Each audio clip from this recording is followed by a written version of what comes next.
Yo, people will really sell their soul for this shit, bruh.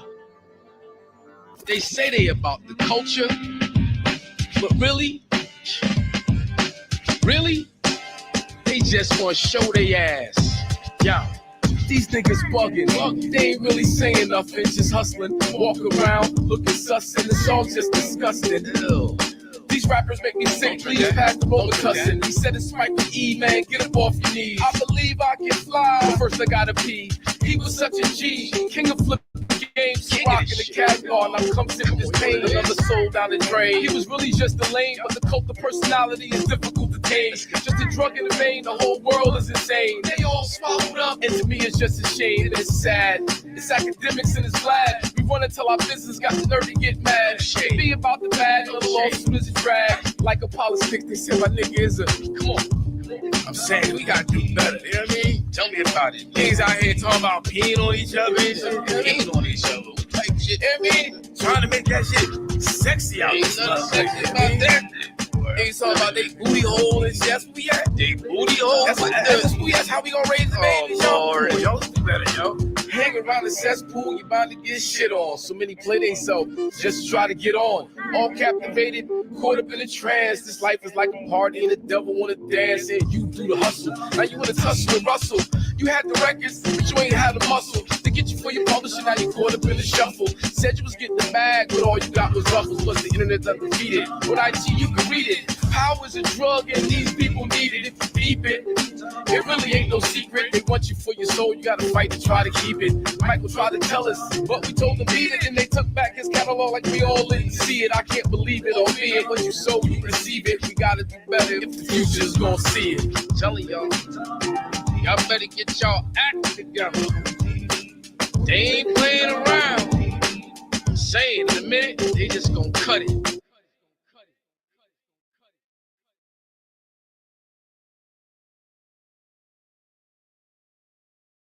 Yes, it is your boy Hakeem Green, Channel Live and direct. BDP all day, every day. All we do is spark. Mad Izzo. What's up with the layout right now? Let me see what's going on. I got wait a minute. Here we go. Okay, here we go. We could rock like that. Oh, wait a minute. Maybe we want to do it like this. No, we don't want to do it like that. I think we want to do it like this. There we go. That's what I'm looking for right there. What's up, gentlemen? What's going on? Peace, brothers. Peace. How you doing? Good. We got Kyle Will in the building. Of course, he's a regular on the joint. We got Salute. Rule on the joint. Rule is, executive director, owner, and operator of Turtle Gang Entertainment. Does most of my video work. The one we just watched, Don't Sell Your Ass, was him and the homie Abdur. They put that together, nice little AI piece. But he did Stolen Art for me, the Cypher. I mean, too many videos to name. He does so many great things with the camera and the editing. But welcome to the show. Now, Rule, gotta have you on because you are a Laker diehard fan. Yes, sir. I go back to Norm Nixon. You know what I mean? I go back to Debbie Allen is what brought me to the Laker kingdom. You understand? That 70s work. Yeah, no doubt. LA, the Lakers have gone through a bunch of metamorphosis since the 70s. The Showtime Lakers, of course. You had the Kobe Shaq edition. Excuse me, the Shaq Kobe edition. Shout out to Jersey. Exactly. Shout out to the Bricks. Then you had the Kobe edition. Then you had the Kobe, Pau Gasol, Lamar Odom edition, Andrew Bynum.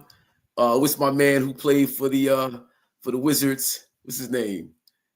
Kwame Brown. Kwame Brown. Michael Jordan's punching bag. Yeah, we don't even got to put him in there. We don't even got to mention him. That's part of the whole jump off. And you had respect to Kwame. Respect to Kwame. Yeah, respect to Kwame. No doubt, number one pick overall. Mm-hmm. Anyway, it's about the Lakers. It's about Bron. It's about Stephen A. I'm just doing my lead up. You know what I mean? We had the Kobe years unassisted, the Kobe unassisted years, the lean years of the LA Lakers right before GOAT James got there. Yeah. And now we had the LeBron with the young boys who all got sent away. Then we had LeBron, AD, in the bubble chip Lakers. Then you had a couple struggle years with LeBron struggling to kind of the Darvin Ham pocket man years. Yeah. Now we're here with the LeBron, Luka, AR-15, JJ Redick Lake. It's a whole new different thing. But all that said, we're here right now in the midst of this huge controversy between Stephen A. Smith and LeBron James. And over the course of 22 years, the media, some of the media, a lot of the media, especially since the decision, have been extremely hard and critical of LeBron James and how he handles his business on the court. And then as of late, he's been getting a lot of criticism because of being able to get his son on the Laker team. And I was hoping that Wes and Coach E would pop in. I saw Coach E pop in. I was like, man, I'm proud of, because I thought he was going to duck the smoke. And then when we came back from the video, he was gone. I'm like, okay, all right, Coach E ducking smoke. Nah, I feel like Coach gonna pop on. He's not gonna duck no smoke. Wes, Wes might stay away from this conversation. He's trying to stiff arm it. I don't know, but anyway, hey, is it fair, unfair how Stephen A. Smith has covered LeBron James over the year, even aside from Bronny James? What's your guys' opinion? I'll defer. You go ahead. So, for me, Stephen A. Smith has always been self-serving. I just think he represents an unauthentic quality in what he does. He's good at what he does. He's provocative, provokes people. I don't think he's really genuine. And I don't really feel like he's handled LeBron the way he should. I think he should have actually created a relationship with LeBron to be, to help show another side of who LeBron really is. You know what I'm saying? He could have had the opportunity to be that type of reporter in terms of who LeBron is. You know what I'm saying? So I don't necessarily think he handled it properly. Yeah. Now, I'm sorry. No, I was just gonna say, like, if we're talking about the entire season, especially if we're starting from the draft with Bronny, I think, in my opinion, Stephen A. has been somewhat fair. I think a lot of things he just kind of stayed on the fence about.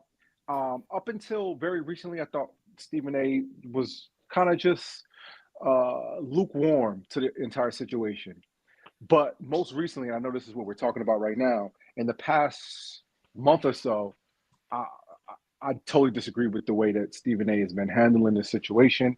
I don't, and I know we'll get into it, but I think that even though he doesn't think that it was personal, I believe it was, and I think that Stephen A. has been doing this way too long to make those kind of mistakes, if they are indeed mistakes. Yeah.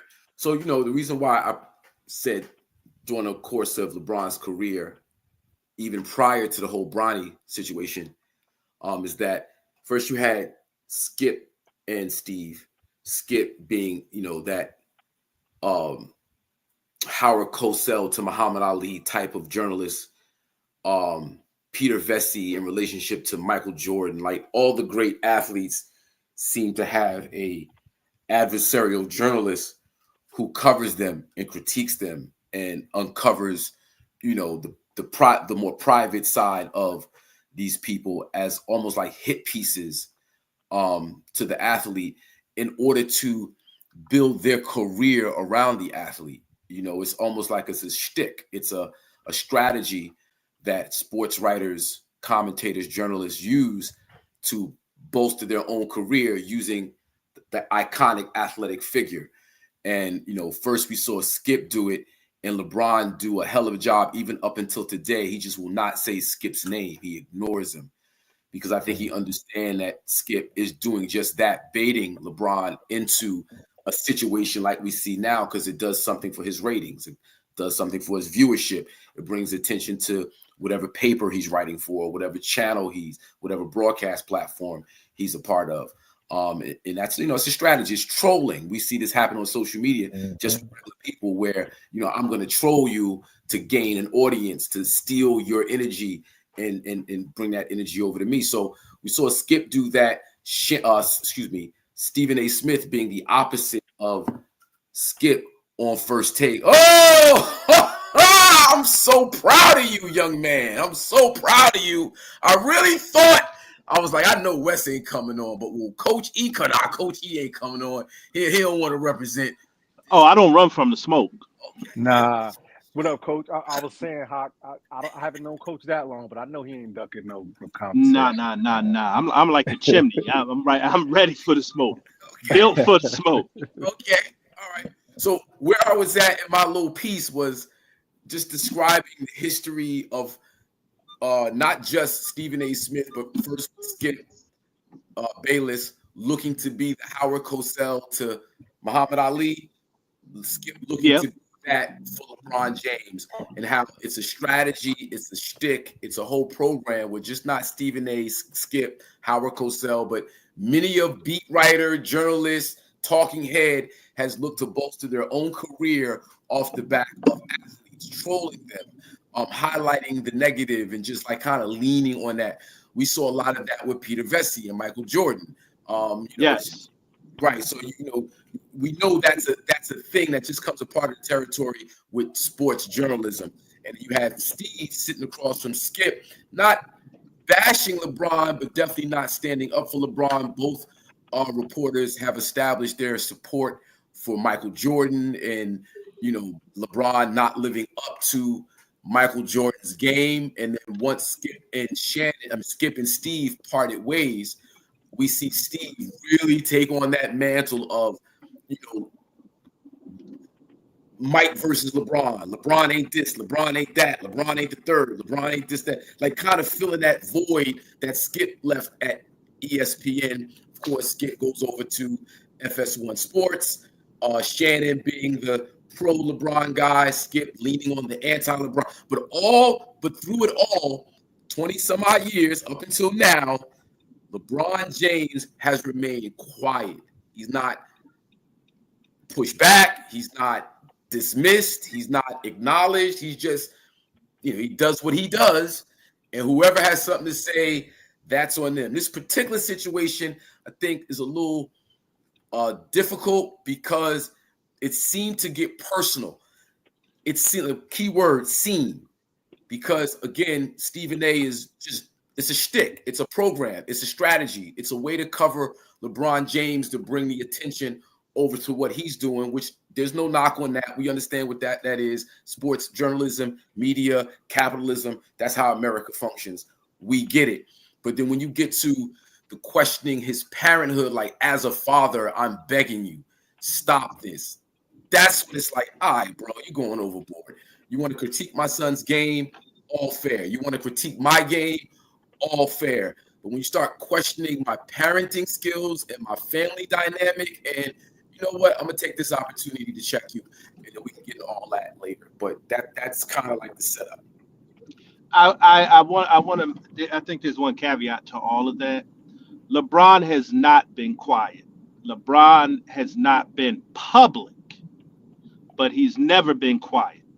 He's always maneuvered behind the scenes. And I think he's done that better than anyone ever. And how he maneuvers, how he has a machine behind the scenes doing everything. So I don't want to say he's been quiet. This is the first time he's been public. Yes. Yes. And I applaud that. I applaud that statement. He's the best to ever do it, to create a machine, a system that fights your battles. No, I said the best to work behind the scenes. I didn't say he was the best to create a machine or any of that. No. But the working behind the scenes, like you just highlighted, is not done by him personally, it's by other people. He's saying this is what you're being put together, this is what you're here for. Yeah, he's been the best at creating a narrative. His machine, he has. That's what his boys are for. That's what he put them on to do, to take care of all of that stuff. And any that smart move. Let me play ball. Let me look like I'm crystal clean. Y'all go ahead and handle the dirty work. Y'all make the phone calls. Y'all do all that stuff. Y'all step to people. I mean, he's done that masterfully. Yes. But I don't want to make it seem like I'm not going to ever victimize him and say, oh, he's being picked on and now he had to step up. He's been stepping up for years, talking to people behind the scenes and everything. So we're not going to do that. And another thing, I don't like the whole thing of, when he finally said something about my parenting, that's when I wanted to, that's when I had to step up. It is your parenting that has caused this whole debacle. What debacle? Let's be honest. Let's be honest. What debacle? With Bronny getting all this attention, with it seeming like he's maneuvering or facilitating Bronny going in the draft, Bronny playing with his father on the same team. LeBron made all these statements as a father. He did all of this. So you have to say something about him as a father. Stop it. That's the only thing. You couldn't say it as a player, as a fellow player. You couldn't say it as his coach. You had to say it as his father. And look, said it on the show, like, you saying too much. You doing too much. Saying Bronny's better than, most of the guys in the league, or this. He didn't say most. He said some. Whatever. He says he could say some, and he's still bugging. He said, but it's one of those things where you're damned if you do, you're damned if you don't. There's absolutely nothing that you can say that the haters are not going to hate on. This is nothing that you. But he said it. He said it not as a coach, he said it as his father. Exactly. Okay. He said it as his father. So it's all BS to me when he says, "Oh, now I got to step to you because you question my parenting skills." You damn right. I never heard anybody critique LeVar Ball's parenting skills when he said Lonzo Ball is better than Steph Curry right now. People criticize LeVar Ball's parenting skills the whole time. Them boys. No. We talking about when he said the whole time sending LaMelo overseas. Come on. We're not going to act like parenting skills are not questioned. Stephen A. didn't say that. Stephen A. didn't say that. I don't. You know what? I can't recall. I don't have that kind of memory. We didn't. I don't have that kind of memory. Ball's parenting skills in the question. But we know the media did. The media did call LeVar's Ball parenting skills. He's a helicopter father. All kind of things. It's happening to Prime, calling him a helicopter father when he did everything with his sons. It happens. We defend Prime for that. We say that's off limits. That when you really look at the job that Prime has done in his son's career, whether it's high school athletics, college athletics, University of Colorado, now on to the pros, we know that Prime / father / agent, because who's a better agent than Deion Sanders when it comes to the NFL? Who's a better agent? Right. That's not my point. That's not my point. The point is we always have critiqued fathers' parenting skills. We've done it. Right. And we can't act like it hasn't been done. In this particular conversation, we're talking about Stephen A. Smith doing it. He did not do that with LeVar Ball. That's not what he did. And hold up, can we just talk about this? Can we say this real quick? And on top of that, we're talking about, when we say parenting skills, we're talking about a child in the NBA. we're not talking about like what are we really talking about when we say parenting skills and what we're like what he put his son in front of. Like we're talking about an opportunity to play in the NBA. You know what I'm saying? If he Right. can't do it, I'm not then saying it's a bad thing. Right. Yeah, I'm not what saying saying any is of that it's a bad thing. no. We talking What I'm about. saying is I'm to sorry. to even bring up parenting skills is contrived. That's all I'm saying. This got nothing to do with parenting skills. It's got everything to do with a individual reaching a certain level where he can now start pushing back and pulling strings on strings that have been pulled on us, quote unquote, for so many years.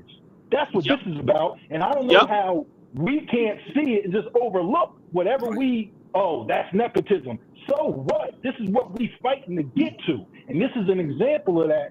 And why would we shine any other light other than that on it? Like all that is just the smoke to bring up jealousies. Like Stephen A is jealous of that man. He jealous of probably half the NBA. I That's what it really comes down to. I agree. I agree with you. I agree with you 100%. This is not about parenting skills at all, Yeah. because the That's media contrived. and individuals in the media have always critiqued parenting skills, especially black fathers, when they take a positive role in their sons' lives. That has always happened. So this is not Yep. about parenting skills. And we got to stop acting like it. Those two have had an issue for quite some time. Yeah. Right, but when Yep. Stephen A. Smith out his mouth says, "As a father, he made it." I That's agree with you. It's disingenuous. not about that. So then, why make it about that? Why bring that up? Yeah. Why shine that type of light? Because as a father, this is how this all came together. It was him as a father. It But- was not him. But And we say just like when we say all came together, right? When we say all came together, what do you mean? Bronny getting picked by the Lakers. Bronny being drafted, Bronny. The 55th pick. Yes, but it's more to it than just him being drafted the 55th pick. LeBron used it as leverage, saying I'm going to play with my son. So other teams literally felt like they were in the market to get LeBron to their team if they drafted him. That was all done as a father, So I don't have a problem with it. There's nothing to argue about, because I don't have a problem with it. He should do that as a father. All the things that LeBron has done, he did it as a father. My only issue with LeBron and with Stephen A. is they're acting like this is something that the parenting, the father thing is the real issue.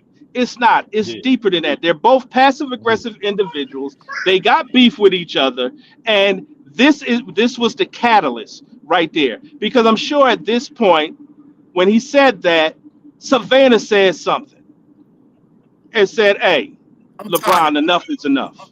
I'm tired of him talking. Right. Yeah, I think that was it. LeBron also saw his sons. But see, here's the funny part. The clip came out of Bronny actually went and gave Stephen A. dap and a hug before the game. So it's like, what did LeBron made it about, and they're both using this narrative because they're trying to see if they can spin this whole thing. That was smart for Bronny. Like, Bronny, keep a level head. Bronny, you don't lose composure. You haven't built up the cachet to bark at Stephen A. Bronny barking at Stephen A. or anybody at this point would just be so uncharacteristic and unprofessional of him to do it. It's not. I don't think it's an issue for Bronny. I don't think the whole thing is an issue for LeBron. I just think it's deeper. I think this is just being utilized. No, that's why I brought up the 20 years in the history and people. Yeah, like this is deeper. That's why I brought that all up. But it's like, I'm sorry. I'll make it super quick because I'm doing a lot of listening just because I don't find too much that I disagree with what anybody's saying. I do take LeBron's side on this entire thing, but I'll say this. Here's why I think that LeBron is justified to have a little bit of an issue because I think LeBron James has been around the Lakers organization, or at least wanted to get into the organization long enough to remember Luke Walton. And we all know that Mm-hmm. Bill Walton was an incredible basketball player, and he had an incredible influence in the NBA. He was an announcer and an analyst, color guy, and all that stuff. And Luke Walton comes along, and look, I'm not going to besmirch Luke Walton's abilities. I think he was a decent player. He was okay. Some people might say that him getting in the NBA could have been a result of some sort of nepotism. I don't know. I'm not gonna make that claim. I never watched him in college, so I don't know. He was cool in the NBA, but him coaching the Lakers, in my opinion, I don't think if he's not Bill Walton's son, I don't think that Luke Walton is coaching the Los Angeles Lakers. No, he's not. Absolutely. I don't think so. Absolutely. So with that being said, and I've watched Stephen A. for a long And time. he was horrible too, by the way. Yeah, he was. That was a part of that dark time in the 2010s you were talking about. He was great with Golden State though. Yeah, he was better. Yep. A lot of people have. He met Mark Jackson and Steve Kerr. Yeah, I mean Kenny Atkinson, Steve Kerr, a lot of people. But my whole point is when I think that LeBron it might be a little fair for him to be a little annoyed is I never once heard the entire media period, and particularly Stephen A. talk about or bring up Bill Walton's parenting issues or how Bill Walton needs to stop this and go talk to Luke about you're in over your head or any of that stuff. It was never a delineation between father and son. It was just like Luke and Bill. I don't even think anybody even talked about Bill. You ask the average person on the street, they might not know that that's even his son. What he was. Right. Yeah. So we understood that Bill Walton has earned the cachet to have his son coach the Lakers. Same thing with Mike Dunleavy. Same thing. Yep. Like we can go down. The Hurleys, yeah. We can go down the list of father and sons. We can definitely go down the list. But my point is this, because I'm not taking that away from Luke Walton with this either, besides the fact that he probably shouldn't have been the Lakers coach. But I think that LeBron is looking at it like, yo, bro, why is this all of a sudden, this issue of nepotism when it comes to father and son, very specific to the Lakers, a problem now all of a sudden? And I think even more so is this is the point, and I'll bring it home here. I think that Stephen A., by his own admission last week, he said when he started First Take, he said, when this first happened, I didn't even want to talk about this. I didn't want to talk about LeBron getting in my face. I didn't want to talk about it at all. He saw the then views. He said that, he saw the views, he saw the video and all that. But he said something very specific that I honed in on, which is the producers. Hold on. Yep. The world is about to stop. The world is about to stop. We got Wes Henderson in the building. I'm so proud of you guys. I was like, Coach E and Wes not hopping on this thread. I already know they're not hopping on the show. I didn't know we was having a show. I see the link in my email. I was like, what's going on? I missed something. What's going on, Kai? What's up, Wes? What's up, Coach? What's up, Wes? But hey, finish that point, Kai. Finish that point. I'll finish this. I know you about to go in, Wes. So what I'm getting at is I think that Stephen A. illuminated a point that I didn't want to talk about this until the producers told me, oh, you have to talk about this. Oh, we have to program this. What are you talking about? You ain't gonna talk about this. You got to talk about this. And up until very recently, all I've heard Stephen A. talk about is that he's the executive producer and director, quote verbatim, because he always does this thing. He's the executive producer and director of First Take. So I would think with executive producer credit and director credit, you shouldn't have to talk about something that you don't want to talk about, regardless of what it is, even if it is a top-breaking story on First Take. Okay, but boom, they talked about it. But I think LeBron's being annoyed, if it was me, now I can't speak for LeBron, I say if it was me, I would be more annoyed that you're doing that, you did all that, and then on top of, you know what I'm saying, on top of everything else, when you try to exude this boss power, you tell people how I make everything run at First Take and this and this and this, and you're not even a boss, man. You're taking your orders from somebody at the top. So, and I think for LeBron, it's very much like, listen, bro, I think that's what the laughing at Pat McAfee was about. It was very much I can't even take this dude seriously because you're picking and choosing. We're moving the goalposts on who we're going to criticize and what father we're going to criticize. You're picking and choosing on if you're a boss or not, and it's very inconsistent. And I think that it's they probably don't like each other. Yeah, they probably have a history and everything like that. But I think it's a frustration that LeBron couldn't let pass anymore, and he just had to say something about it. But Wes, I'll let you jump in. Oh, I don't got nothing to say. I just Great. didn't know why we were having this. I think that's a great point, Kai. Great point. I don't think it has to do with. I actually think I don't think they dislike each other. I think Stephen A. does whatever is going to move the needle in a financial way. Mm-hmm. That's it. He caught that bug. He Two got that things. bug. I think so too, Coach. I think so. Kai is right.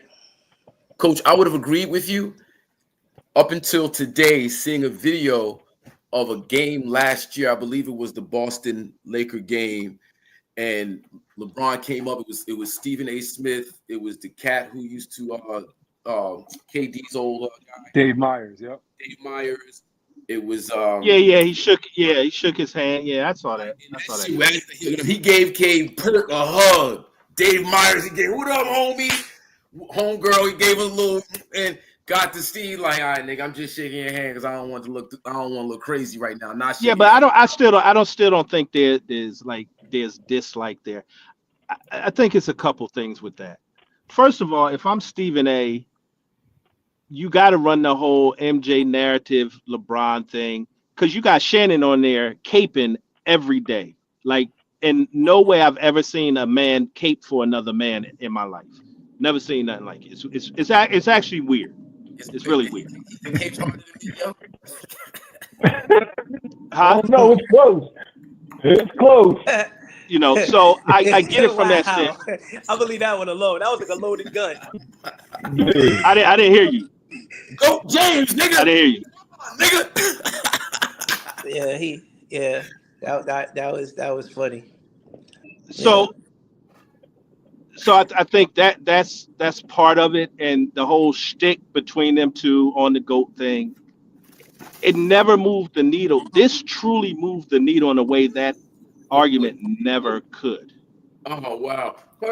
It really has. And it comes on the heels of signing $100 million contract. So when you sign $100 million contract, you gotta make that money. Yeah. So that's why I believe what Kai said, right? Stephen A. is never I always believed it anyway. Stephen A. is a fraud in my mind, right? Yep. So I've never but again, I'm not a LeBron fan either, but I just know what a fraud is, right? So I think they match up very well because like even we get into this argument, I think it's kind of ironic that like with Pat McAfee, we talking about two black men talking about each other, but a black dude went to a white show to talk about a black man. To talk about it. Yes. Yeah. And that's Aaron Rodgers' safe place because that place Aaron Rodgers goes there because LeBron went to Pat McAfee because he wanted to be in front of the Stephen A. Smith show First Take. That was tactical. No. He wanted to go on there first before the show came on. That's not what happened. And Kai Will's earlier post today is the reason why we're having this show. He posted it. We talked about it for an hour. It was like, we got to do the show. The reason why Stephen A. did Pat McAfee is not just because he comes on after Stephen A., but also because bosses talk to bosses. Stephen A. Now, I want you to break that down, please. Go. Yeah, no. Yeah, that I'm glad because I forgot about that point. I think that because we know that Rich Paul talked to Pat McAfee. He went on the show a couple days ago, whatever it was, and we know that LeBron James is a media business owner. He owns the Uninterrupted. He has a show coming with Steve Nash, similar to what he did with JJ. Yeah, and I think that LeBron, he's going on the show. Yes, he's doing all that, but he's also having conversations with Pat McAfee, who has a partnership with ESPN. They're also making partnerships. They're also making behind the scenes deals and things of that nature. I think LeBron James, and let me go back to go forward with that. So, because Stephen A. said something else that was very critical to me when he said that LeBron James changed ever since he had his own media company, and when he started the Uninterrupted. And what I take that to mean when he say he changed is LeBron James is no longer coming to First Take or any other show on ESPN hat in hand to do an interview on SportsCenter. He's beyond that. What LeBron James does now is he sends his people, he sends the Uninterrupted to do partnerships with Disney and with ESPN and stuff like that. And he kind of controls the media in terms of the sports media right now. Clutch Sports is like is like king right now. Well, Clutch is the agency that Rich Paul runs. No, it's what Spring Hill or whatever it is. Spring Hill. But a lot of the media personalities on Fox and on ESPN are agent. He's running he's representing because them. Clutch is under what, United Talent Agency, I think it is. They partner with them. United. So it goes back to the politics again, right? We admitted that it's all political. This is all like scripted for both of them.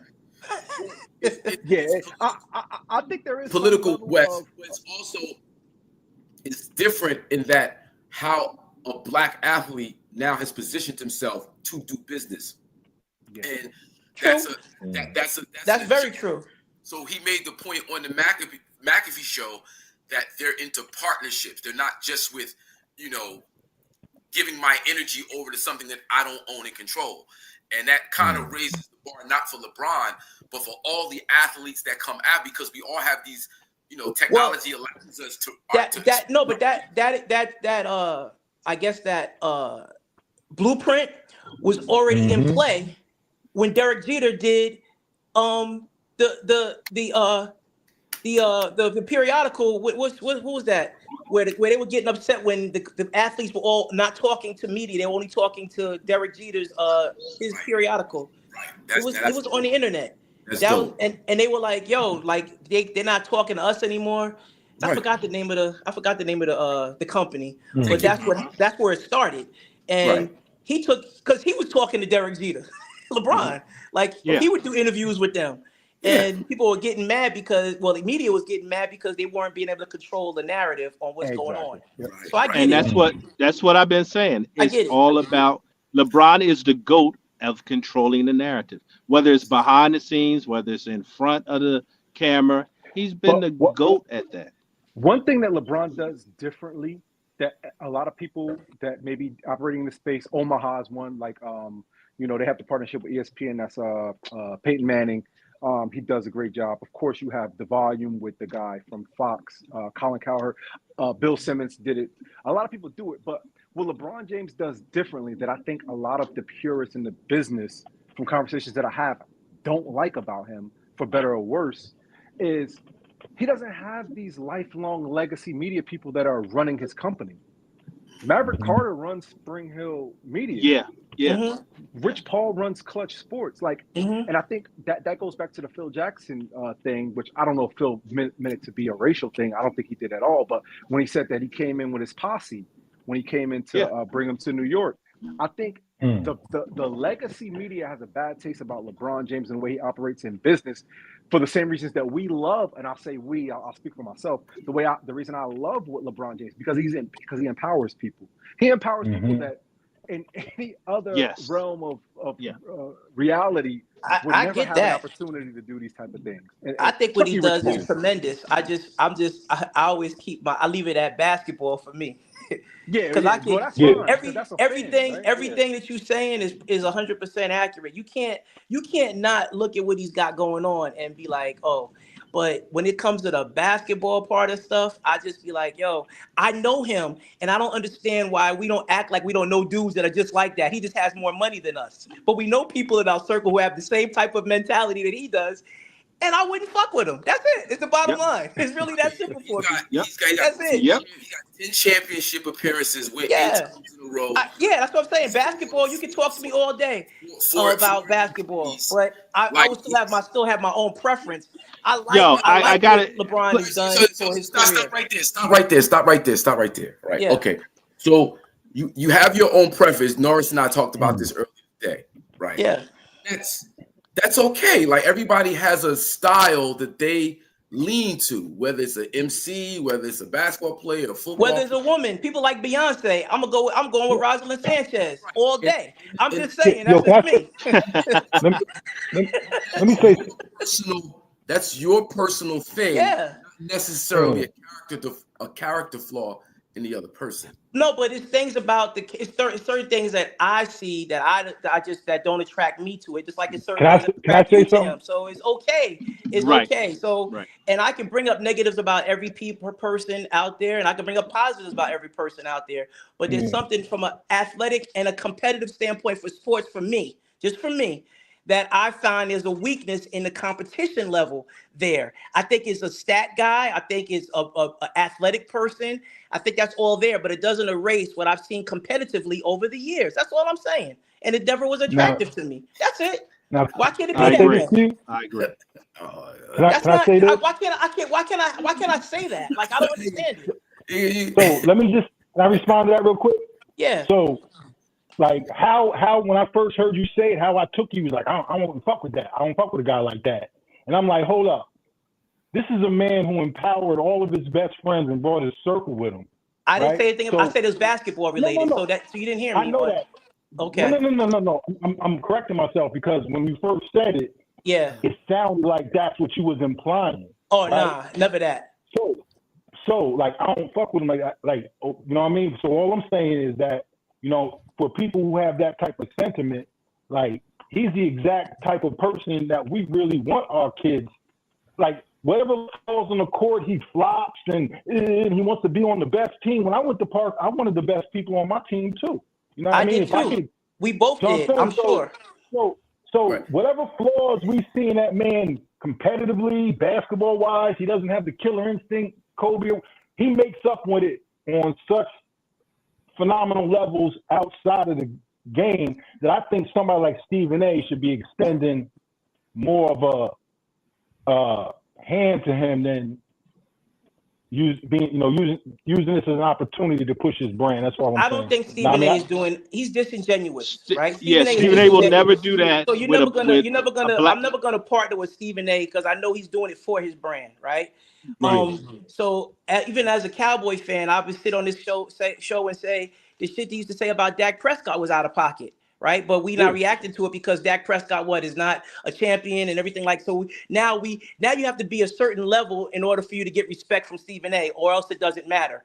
But for me, is another person that he's another black man that he's disrespecting, and because he doesn't have a Mm-hmm. championship, don't mean you can be out of pocket against a dude because he's making you money. So he's doing the same exact thing, right? And Mm-hmm. So that's what he always is going to do, and that is his job.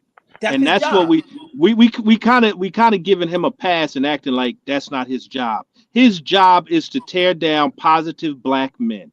That's what they do on Mm-hmm. That's ESPN. his They talk job. about black men in trouble. They talk about the Cowboy Dak Prescott. They talk about LeBron James and the Lakers. That's ESPN's Yes. whole stick. There's But nothing else. just and I agree with everything y'all saying. But I was just thinking about it when Stephen A. specifically. The irony of all of that is the person that he pretty much rode the coattails as far as NBA coverage in to the league is Allen Iverson, who Hmm. Yep. was Was the the culture. poster boy for Mm-hmm. everything that they wanted to take away from the NBA as far as the look, the Yep. attitude, Yep. Stephen A. Smith, yeah. Yeah. you know, He's a hypocrite. He he, felt he he Yeah. sold. owes Allen Iverson his career No, as far as I'm no, he's concerned. not a hypocrite, Wes. No, he's not a hypocrite. He is just he's going to use people to get where he wants to get. Kyrie. That's true. Kyrie, Yeah. Kyrie, Jalen Brown. he's just going to yeah, Mm-hmm. that's who he is, man. And we gotta stop acting like Well, I'm because glad. he's a black man that he's going to represent how we would represent or how we want him to represent. He is just strictly trying to get the bag for Stephen A. Smith. That's Yeah, all and he That's it. cares about. I kind of feel bad for him in a way, and here's why. I know that's like, whoa, why you feel bad for him? But I think I think a lot of that shit that he does is not always what he wants to do. And what I mean by that Correct. is I Yep. think by his own admission, he has people telling him what takes to take, no pun intended, or what opinions to formulate or what narratives to put out because this is what Bob Iger wants, or this is what the Disney Corporation wants. This is because the same reasons they don't like LeBron is the same reasons they don't like Jaylen Brown, and that he's not marketable thing. I think really came from the fact that the powers that be and the corporations don't like that he won't play ball with them. We saw how they publicly punished him by not putting him on the Olympic team and not dealing with same thing with Kyrie. Yeah, same thing with Kyrie. Yep. So I think Stephen A. sometimes even you can almost see him in real time struggle with the fact that he doesn't want to do it, but it's like Massa tell me I got to do it. Massa tell me I got to sick him. I got to sick him. Nah, but see, y'all giving too much credit. Y'all giving too much credit. We're talking about Disney, and Stephen A. Smith is Pinocchio. That's it. That's it. Like, why are we trying to make this deeper than what it is? Yeah, it's Disney. He's Pinocchio.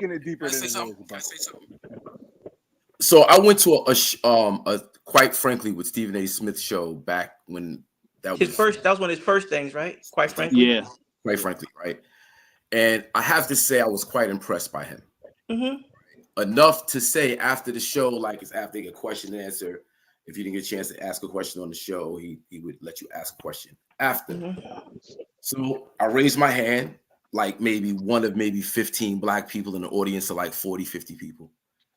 And I say, Stephen A. Smith, you know, I'm impressed by you. I think you represent black people in a very positive way. Like I applause, right? Niggas saluted me. Wow. Years later, I would see him at a ESPN bought 98.7 Kiss. Bought that channel. So Emmis owned it, and then Hot 97 as well. And then they sold Hot 98.7 Kiss to ESPN. That's where ESPN Sports is right now. So they did this big meeting where you have all of the great black broadcasters, radio hosts like the Bob Laws, the what we would consider black radio, right? Old generations from the 60s on up, basically getting cut. And they sent Stephen A. Smith to break the news to the Negroes. Y'all was all losing y'all platform. Figure it out. And it's just irony of how things work, that he would be the guy so he's that guy for them to maneuver us in a certain way, to describe us to interact with each other. He made that decision too, to do that. He made the decision to do that. Like the money, like, oh my God, thank you for saying that. Yeah, because I play golf with a ESPN host every year. We've been playing together for 10 years. And he made it very clear what Stephen A. is. So, you know, and it's not hate, it's just facts. You know, they let one through the door, and what we do is close the door behind us. So let me ask you this question. Like the whole LeBron thing happened, right, in the media. Yeah. It will eventually calm down and life will get back to normal, I think. Absolutely. Right. In the long term, I think Stephen A. Smith will be aware of things. Because not just LeBron. It's the community at large. And he himself has said he was going to venture off into politics. Yeah. He's always on Fox News. He carries a very opinionated stance when it comes to politics. And he's been used to shit on the Democrats. And sometimes the Democrats need to be shit on. So don't get it twisted. Yeah, we can agree with that. But there's a way you can shit on Democrats. You don't have to do it the way he does it. But go ahead. Exactly. Right. And he ignores the characteristics of these people while highlighting the characteristics of these people. Yep. And going forward, that's not going to work. Like, he's getting a lot of pushback from a lot of his immediate friends. So Karen Hunter, who's a radio personality on Sirius at XM, she's from East Orange. Big shout out to her. She has a huge platform, and she's close to Stephen A. Smith. Like, they talk, like they have a mutual respect, and they build. And she did a show, her and another brother, I forget what his name is. We're both talking about Stephen's immediate community have a lot of disdain for him right now. Like they're all siding with LeBron, and they noticed. So he's really uncomfortable right now. You know, it's more than just what we see in the public space. It really is people close to him like, yo, nigga, you fucked up. Like, yeah, we really don't like the way you getting down. And I think you're seeing it even the way he presents himself on TV, like he did 17-minute monologue. Yeah, he's feeling the Bro, heat. Like he's feeling the heat. He's And feeling bro. he's gonna if listen, LeBron has less to lose than him, obviously, right? And LeBron is gonna hold bigger weight than him. And that goes without saying. Stephen A's biggest problem is that he wants to be the athletes, right? And he's just like the white men, the white owners that like Mark Cubans, that those guys that just love, they want to be all ingratiated. They want to be the athlete. Jerry Jones is the same way. They're owners that just wish they could be the player, like just to have that type of life and that type of cachet.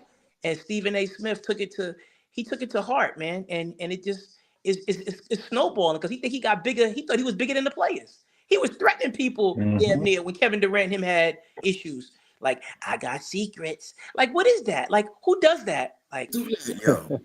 yeah, like, so this is, don't ever, and my man, is it Rule? I can't see, my glasses are horrible. I'm looking at your name. I can't. Rule. Yeah, I'm always gonna I respectfully always going. I don't have no love for Stephen A. Smith, none. Yeah. And I'm we on the same ship, bro. I can't. From basketball standpoint, I'm just a basketball purist, and I hate the way the game is played now. That's what it really it bothers me. I agree So with it's not the same. It's not in the same place it was when I first started watching it. And people keep telling me that is the talent is better, but no, it's not. Because if you're not mentally tough from the neck up, the talent's not better. You can jump higher than me, but you're not gonna beat me because I know what I'm doing and you don't. Yeah. Talent and athleticism don't equate to being a good basketball player. Actually, that's It's a what good I'm saying. ingredient, But it's not. Yeah. Yeah, I agree with you. I agree with you. Not to go away from that, Wes, but just to other point you made, Hawk, about us seeing Stephen A. And we can move on from Stephen A. if we need to after this, but about him being off kilter, and I'm pretty sure y'all saw this already, but I'm gonna just reiterate it for the show. The way that he, for reasons that I don't think any of us know, just offered that, and you weren't even at Kobe Bryant's memorial, his funeral. That was crazy. In the first 17 minutes of the show. I thought that was the truth. I did too. I thought that was. I had no reason to know either. Right? But I guess for me, if he was, I don't know if it was true or not. But I'll say this, right? No, he retracted it. He had to come back and retract it because he wasn't. Yeah, I know he did. But what I'll say about that is this: I watched that memorial, right? You mean to tell me the camera couldn't find LeBron one time? Well, they said he was standing backstage. Yeah, that's what I heard. He was backstage. I did hear that, and I believe that. Yeah, they said he was backstage the whole time. But I'm like, people, whether you're there or not, I'm just saying, like, the camera was going to find LeBron James. He's the freaking most popular Laker, and one of the most other popular Lakers died. That's why he stood backstage. Is what I was. Yeah, that's what I heard. That's what I heard. He didn't want to be photographed. I think that's a little. Stephen A. Smith went and said that, and then had to retract it because he did. He said that. If it in was the midst true, of calling him a liar. If it wasn't true, if LeBron wasn't there, he would not have retracted that. Okay, so we know. No, he was there, but he was in the backstage. I don't have a problem. This is my thing. That there's a lot of things, right, that we just don't know because we're not there. We don't know. Mm-hmm. We think, we assume it makes sense, so we lean on those things, and really, in all actuality, we really don't know why things happen. But here's my point to that, and I don't stories that it's just that's not what happened. I don't want to dwell on that the Kobe funeral thing. If he was backstage, great, he was backstage. But the fact that Stephen A. said it and no one ever refuted it is crazy to me. One, that's crazy to me. Two, what makes you think you are bigger than anyone else in that room that you cannot come out and sit in the audience? That's crazy to me too. We don't know what happened, bro. Either way, those two things are crazy to me. Okay. I don't know the backstory. I don't know if it was somebody who thinking they were too big. I think we just don't know what it was. Yeah, we don't know. And my whole point of bringing that up was I will contend that we don't know. Right. And let's like I say, said, like Somebody being too big. Get off of that. Get off of that. Let that go. but let's Okay. say this. Let that go. Let's say Okay. He was backstage. My bigger problem is nobody refuted that he was there. Okay. That's crazy. The two things are crazy to me, but that is even crazier because we all believed it. No one came out. Nobody in the Lakers organization came out. Well, Stephen A. said that people were texting him during the show. That's why he did it in the second segment. That's why on the show he had to refute it because we don't. Not to make it a mantra, but we don't know if Jeannie Buss or if Rob Pelinka or somebody texted Stephen A. and told him like, "Yo, LeBron was there." My whole reason for me anyway, we don't have to go back and forth on that. My whole point of bringing that up in the purposes of Stephen A. is to say that why are you bringing essentially you're bringing in other situations to be on your side to go against. Yeah, that LeBron was just James. very. That was very. I didn't like. I don't know why that came up again. Anyway, this shit happened 5 years ago. Like, why are we even bringing Same it with back? the Dwayne Wade induction ceremony. Like, why is all of this stuff relevant besides the fact that you feel like you're outnumbered in the court of public opinion, and you need to bring in other things into the argument to get people to take your side, which is very juvenile. We've never seen. Yeah, he's trying to get the narrative back on his side. Yeah. Right. And you call somebody a liar. And if obviously if you retract the statements, that makes you a liar. Yeah, it's false crazy, equivalent. False equivalent. I mean, I'm just saying. I get it. I do deal in the logic of it though. Like, and I know what coach is going with it, with the fact that we don't know what happened. It just, for me, like I said, the camera found everybody. Kareem, Magic. This is a historical franchise. This is not the Indiana Pacers. This is the Lakers, right? Yeah. This is Kobe Bryant. That's a legendary NBA player, and we've got one of the goats of the so-called goat of this generation. I just found it kind of strange that maybe it was like he don't like funerals because a lot of people don't like death. And I don't disagree with that. So I can't challenge the man on not wanting to be around that type of atmosphere. So, but we just don't know. Analyze this though. Let's analyze this real quick. I don't know. I can't say that. We don't know. I don't know. So let's look at it like this, right? That's called a false equivalency, right? It's a logical fallacy designed to get you to look at another situation and weigh how you feel about that to bring it into this other situation. Exactly. I agree with that. This is why we as people have problems communicating with each other because of these type of methods that are utilized against us. This man is a journalist. He knows what a false equivalency is. He does. Yes. Yeah. And I do too. Yes. So when I hear Thank that, you. I know he's immediately being disingenuous, and I don't even know how to analyze. Thank you. I like that. And that's what we got. That's what we got to get That's to. what I was trying to get to, Norris. Thank you. That's what So the point is, the fact that we even now get into this sidebar conversation means that fuck shit worked, and we got to do better. I agree. And I'll take it a step further, Norris, because even though I don't like him, I study. I'm in the media by trade, so I study his work. You know who else is masterful at that type of bait and switch, false equivalency stuff? Bill O'Reilly. Oh my God! Stephen A. Smith going on tour with right now. He's the pro. There's a list of people should study logical fallacies because you'll see people trying to manipulate you in every conversation, and half the times they don't even know they're doing it because we're so accustomed to it. We don't know how to communicate with each other. You know what I'm saying? We don't. Well, that's the communication part is definitely true. We don't really know how to communicate with each other at all. And we do live in the subconscious, right? In our subconscious mind, because we think things are real that really aren't, or we have these uninhibited feelings about what people think about us in these certain situations. So we create narratives or we create stories. So that makes total sense. He knew Kobe would be a hot button for people. He knew that Kobe would make people retreat from him. It's a trigger. Yes, exactly. Yep. Mm-hmm. It's masterful. Yep. It's evil genius what he did right there. Yep. Wow. But the media stuff is just ridiculous because I got Nick Wright on tape talking about Jordan being the GOAT.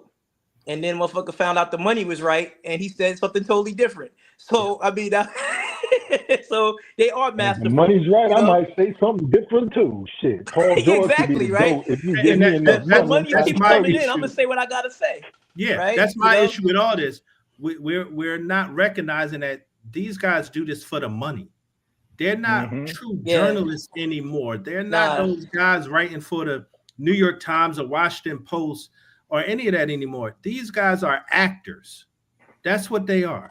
They're actors. There's no more news. There's no more sports media. Like mentioning Bill O'Reilly is the perfect point. Yeah, that Bill was a good O'Reilly one. took news, what we used to think was news, and turned it into entertainment. Bill So O'Reilly will talk to you as if what's going on right now is absolutely normal. And it's not. Like he'll, you gotta, yeah. So what is a tariff? I mean, tariff. What about a tariff? It doesn't make a difference. I mean, you're still gonna have your goods, your labor. It doesn't make, He's like so, but he just talks, and he has an because audience. ethics and morals are gone from media. It's Yeah. gone. It doesn't exist. And we are from an age where it used to exist. So we have problems with it. But it's not there anymore. So we got to stop acting like these guys are truth tellers. No, they're just trying to get ratings by any means necessary. Right, but you have to push back against it, which means you have to identify it when it happens, or you won't be able to push back against it. Like because that narrative is dangerous. Like this particular dialogue and the direction that it went into, right? The viewers, that people who watch this, even though if it's a small crowd or what, people see it, and it helps them to adjust, add on or not. Like you put it on the scale, you weigh it out if it works for you. But I think what was just highlighted was so dynamic that people will pick up on it and then look at that conversation differently, look at people differently. What's going on? Like, I agree with that wholeheartedly. These tools that we have, these computers, and being able to get on the internet, like for now, we have the power to do that, which helps. With the media narrative, it turns it a different way. It just adds something different. So yeah, but I think we also have to start looking at what the TV is, what television is. Television. It's just not meant to give us truth. It's just meant to entertain. It's meant to dumb us down. So yes, we do have to push back, but we only have to push back because we're under this false premise that the TV is truth anyway. Like they're saying truth. They're not. Yeah. They never have, but they used to cover it up in a much better way. Now they're just straight lying to us.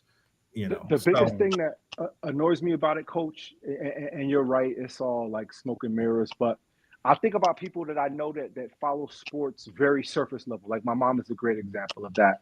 She's into sports, she loves sports, but she follows like the way we're talking about it is in depth. She's very surface level when it comes to it. And it's not just this situation, because she likes Stephen A. Like if she'll turn on ESPN at 11 o'clock or 10 o'clock, she'll watch First Take, and she'll take what he says as somebody that's very credible in the sports world, which he is. But I remember having conversations with her about Kyrie Irving and her saying that, oh, well, he just needs to stop. And I'm not trying to throw my mom under the bus. She understands it now, but I'm just using her as an example for the average person. Or why is this person like this? Or why is this person like this? Because what happens is they create these narratives about these players that the corporations want to be put out there. And Stephen A. Smith's voice is so powerful that a lot of our elders and a lot of people in our community will take it at face value because he's there. And let me end that point as far as narrative with this. And I remember this. This is not like a shameless plug or nothing like that. I'm just telling you because I was there. I filled in for Jonathan Winthrop one time when Stephen A. Smith did his show at the Seaport when he still did radio. And it was the infamous show when he went in on Colin Kaepernick. And one thing that's hilarious about that, and this is not looking behind the curtain because everybody knows this about Stephen A., the entire time he's doing that show where he's going in on Colin Kaepernick about the Atlanta workout, he's watching Young and the Restless the whole time. That was the most hilarious thing to me because he was so he was delivering it so passionately. He'll go to commercial break and he'll turn the volume on. He'll be into his soap opera. Like it's masterful to watch how he can turn it on and turn it off. And I guess that's a compliment. But what I'm trying to say is everybody was so pro Colin Kaepernick in that moment, me included, because he's getting a workout, he's getting he's getting an opportunity finally, this, that, and the third. And for whatever reason, why it didn't work out, which we found out later on, was because of the paperwork and it was a disingenuous offer and all that. We didn't know that at the time, but we know that now. But I remember Stephen A. going on that show and tearing Kaepernick down so much and so effectively to the point that I will admit now in hindsight, even I was like, damn, well, maybe Colin Kaepernick is a little unappreciative, and maybe he do need to hang it up because they trying to give him an opportunity and he's, whatever. And I think that Stephen A. is so powerful what he does as a wordsmith and as a journalist, and the higher ups know that, and they're able to utilize him to create these narratives. And I'll say this in closing to your point, Coach. I think it's dangerous that we have to push back on it, because we can't let, even if it is a black brother, we can't let Stephen A. Smith create these narratives about the Kyries and the Jaylen Browns and the Colin Kaepernicks and the LeBron James, because we are noticing a similar pattern with all of those four names. Mm-hmm. You know what I mean? Yep. Mm-hmm. Yeah. And Stephen A., he taps into like the emotional aspect of who we are. Like he like, portrays himself to be from the hood, and he gets it, and he appeals to the carnal energy of our people. You know what I'm saying? And he's just a complete pawn at this point. Whether he realizes it, I mean, I'm sure he realizes it. He can't not realize it. It has to be conscious. You know what I'm saying? But I just don't do the George Jefferson, bro. Like, you see him on the red carpet, like it's damn near George Jefferson, his walk. Yeah. Come on, bro. Yeah. Stop it. When they filming him coming through the tunnel at the game, like he's a player with his outfit on, that was hilarious. Stop it, B. Yo, Oh man. and video LeBron put up was crazy. The little meme, the boxing meme. We haven't approached this. But Stephen A. Smith don't realize either. LeBron James is the social media king. He the king of that. Yeah. He been around. He know how to operate this thing. He tells you gonna take a day off. He's blacking out, whatever. He know what he's doing with it. Stephen A. don't have no clue how to work this thing, man. That dude probably got memes up inside of memes in his arsenal. Yeah. He don't know what he's playing with. Yep. Oh man. Sitting on deck. He got 100 more on deck probably. You know what I mean? Like, man. Yeah. Well, look, gentlemen. Stephen A. Okay. Now, I won't cut you. What you were saying? Oh no, I wasn't saying that. Nah, I really just did the special edition for this conversation. I don't know if there's any other things you guys want to talk about, any updates. Of course, the game, last second tip in by LeBron James. It broke a 3-game streak. Nah, you're gonna pass on that.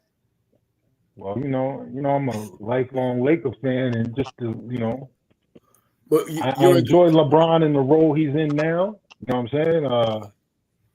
We're gonna see what happens. That the energy in Staples is different. Like since Luka got there, they said that it hasn't been like that energy since Kobe was there. And Kobe, yeah, it's that Kobe shit is back. Yeah. Listen, I think somebody actually had the audacity to call Luka like Kobe or something, and I was like, "Yo, nah." I call him that clumsy Bryant. Did they do a mural with Kobe and Luka together? I don't know. Luka is clumsy Bryant. He's the clumsy Mamba. I'll tell you. The clumsy Mamba is back, bro. It's just a little awkward this time, but it's back. I'm trying to tell you. That's funny. I know what I'm looking at. Yeah, He's a little awkward at times. That's it. Luka is showtime. Yeah, it's back. Like he got that fire. He got that fire. And he's playing just a little bit. He play a little bit of defense. What I find bugged out too again. All right, y'all bugging. He don't play no defense. Stop it. I'm not saying I'm saying he got a little better. He's effort. The effort's the lane was still. Y'all know who Blake Hinson is? No. Oh, he's in the G League and he scored 37 points the other day. Nice. And Drew Timme was the player of the week. That's what I don't understand when people say to me, "Oh, we can't talk about the 55th pick." So make it consistent. Then let's not talk about the 55th pick. When he scored That's been 39, my we point. talk about him. And then when he doesn't do well, That's we don't been talk my about point, it. Let's Wes. make sense. Hold on. That's been my point, Wes. Motherfuckers wouldn't talk about the 55th pick Yeah.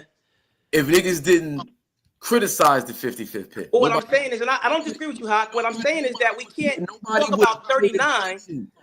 But the thing is, like, nobody ever pays attention to the 55th pick. We know why they're paying attention to the 55th. And we don't ever talk about the people in the G League scoring a lot of points Right. either, because he's not Right. the first person to score 39 in a G League game. Right. So what I'm I saying, never want to talk about the G League. to disrespect these guys that I just named, that they also scored these points. If he scores 2 points, motherfuckers is talking about the G League and why. I don't want to talk about What the I'm G saying- League, period. That's what they did. That's what they did. The dude started the G League season and looked horrible, and jokers was calling them on it. And maybe they should have. I'm not saying they should. I When he don't does- But I'm ever just want saying, to talk about overall, the G League. we shouldn't be talking about the 55th pick. I agree. And we shouldn't be talking about anybody in the G League. That's where we should just leave it alone, because that's where it is. All right. Okay. All right. I'm not talking about them. I'm talking about me. Coach E, Eric Harriel, don't ever want to talk about the G League. Never. Nobody in it. I don't care who it is. Okay. We can't pop bottles when somebody scored 39 in the G League, and I get it. It's an accomplishment. You're not gonna do something and you do it. Look, I did it. Nah, but I mean, I'm not in that camp of saying that he can't. And you do it. I said that he was going to be an NBA player. I just didn't think he was ready this year. That's all I said. They get on the platform with a real loud voice and then tell people what they're not gonna do, and then the person does it. That's And all. I'm just saying this. But How many G Leaguers are selling most people in the G League are told they're not going to do something. So that's why they're there, and they're still trying to play for their. We just said nobody talks about the G League, so the platform is not as big. Stephen A. Smith ain't telling nobody in the G League what they gonna do or ain't gonna do. What Bronny James? Why? Because it's LeBron James' son. That's why. And it goes back to his corniness, because the next day he's like, I gotta take that back. He scored 39 in the G League. Maybe I'm wrong. No, Stephen A., you're not wrong. You should have just never said something in the first place. You should have just never said nothing in the first place. That's it. That's my only point. We're not disagreeing. I'm just saying I just wanted to be clean cut across the board, because we're not gonna mention Drew Timmy and Blake Henson that's putting up big numbers too. Then it doesn't. I know Blake. You know how I say, Wes? You know how I say, I go, Blake was with the Lakers. Yeah, I know him. You know what I said? I just don't know. Because you know why? Nigga, I don't. I've watched people that didn't seem like they were going to be anything and turned out to be great. I've seen people start out great, turned out to be a wash. At the end of the day, you don't know. He's the 55th pick, and he's doing basically what a 55th pick would do. No better. No. Actually, there's a lot of people doing worse than him, but that's a whole nother story. They're all young players. Give them time to develop, and let's see what happens without saying what a person's going to do or what they're not going to do. I don't disagree with that. I don't disagree with that.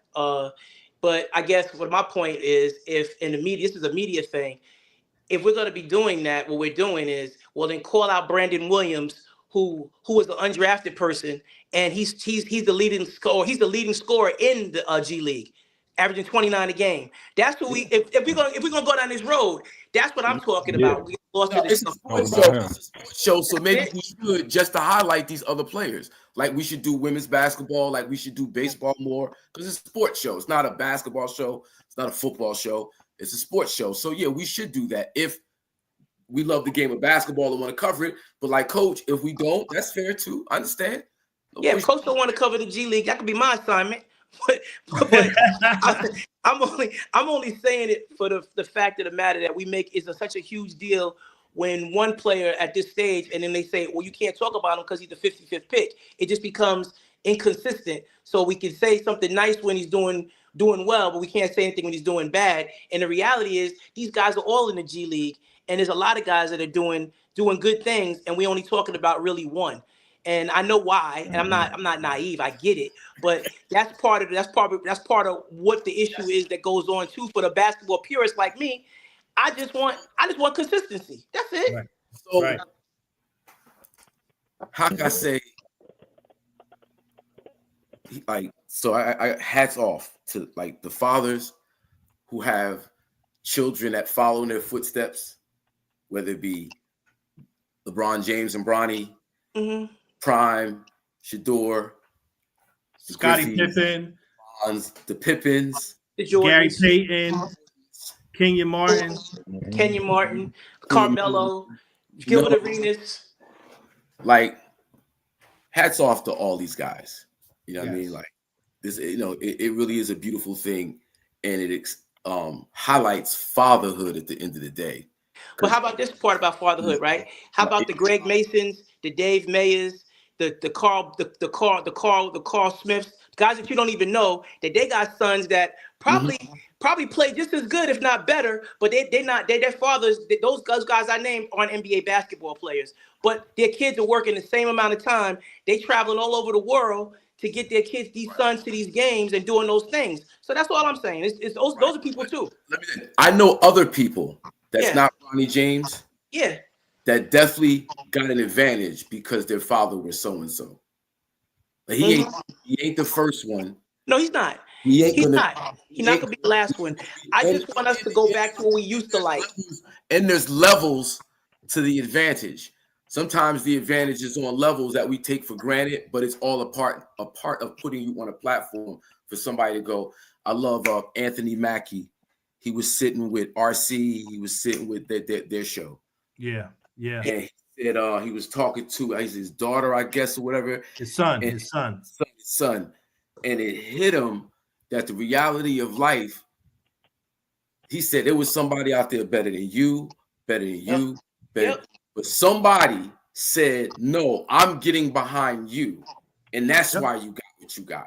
Yep. Shit happens on all different types of levels. Well, that's why I like the tournament, because the tournament reminds me of why the draft is so whack now. Because, right, you get the NCAA tournament. I remember being in college and you see these the role players or just guys that stepped up that as dogs on their squad in the tournament.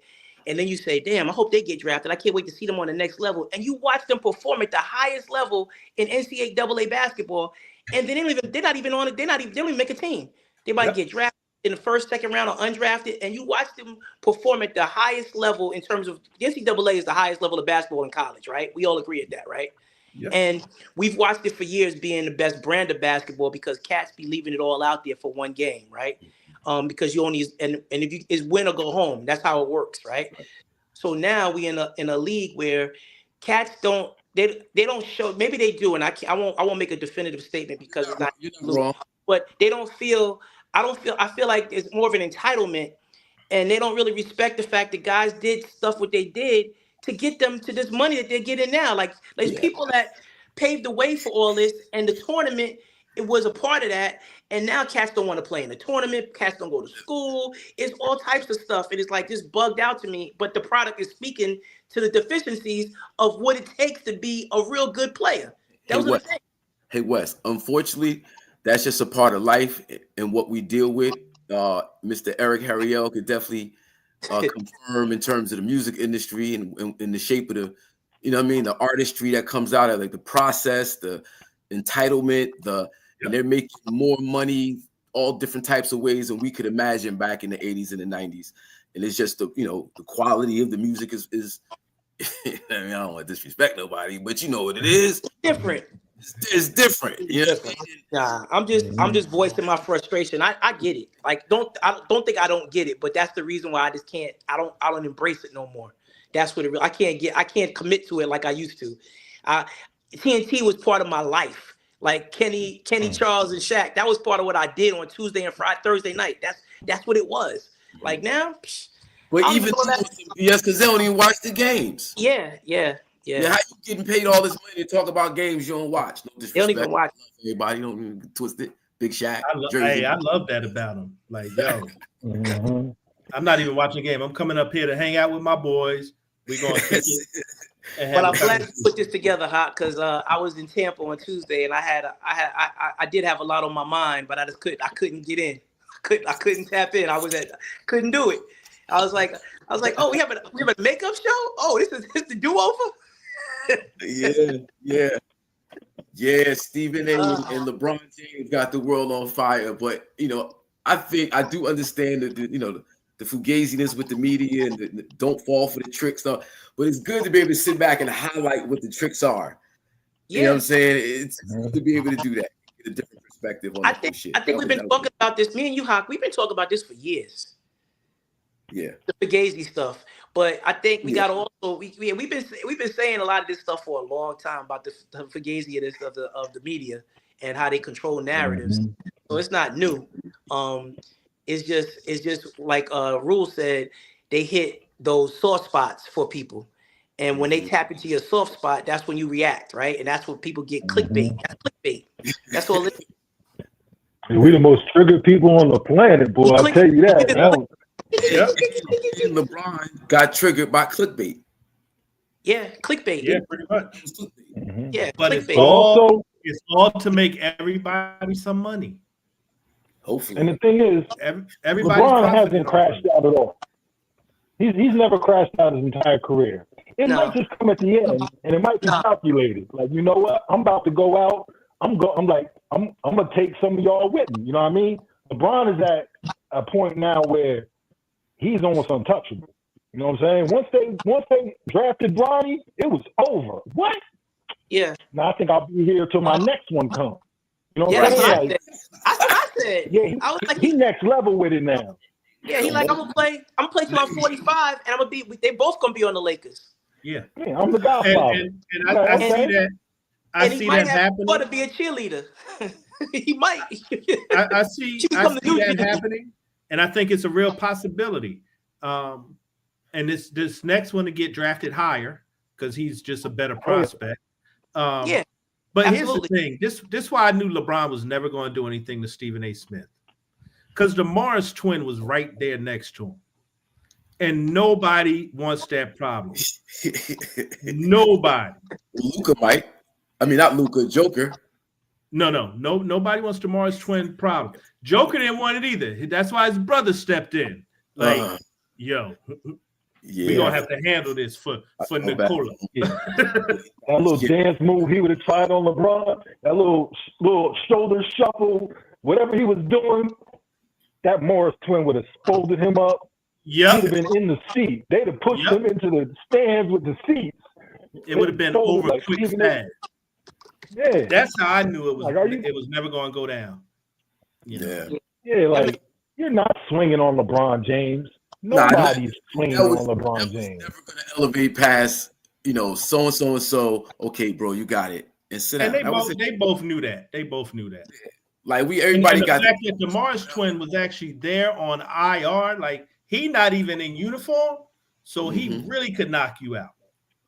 Yeah, his hair was half done. He didn't even he had the braids. Like, hey, you can't see it going past what it was, which is a great. Not at all. Not at all. Nah. So why Stephen A. even implied anything is crazy. It's the coward. Yo, Queen's looking bad, bro. Yeah, it would have been real bad. He got to say something about this. Nah, hey, brothers, I got to step off. I got a Zoom call. I got to hop on. All right, bro. So, this has been great. Did y'all talk about Derek Queen the other day? I missed that. What? No, but watching him right now. Oh man, I was like, did y'all talk about Derek Queen on Tuesday in the NCAA? They're investigating that game, though. I know, because travel, right? No. They're investigating because somebody placed a bet in the arena during the game. So, okay, that's crazy. Damn. What happens? Yeah, but they're investigating. Who's the somebody that puts the bet? That's the key part of it. The somebody who made the bet is the issue. Yes. Who's the somebody? Is it a ref or? Well, that's what allegedly they're alluding to. Damn, wow, that's bold. Yeah. Hold on. Let me make this call. That's crazy. TV timeout. Hold on. We're on TV timeout. Yeah. I'm taking my break. Got me my 2-minute break. I'm punched out. That's great. And the other part of this whole story is Maryland's coach is up for the Villanova job. And they're just waiting for them to be knocked out for them to announce it. We did talk about Derek Queen though.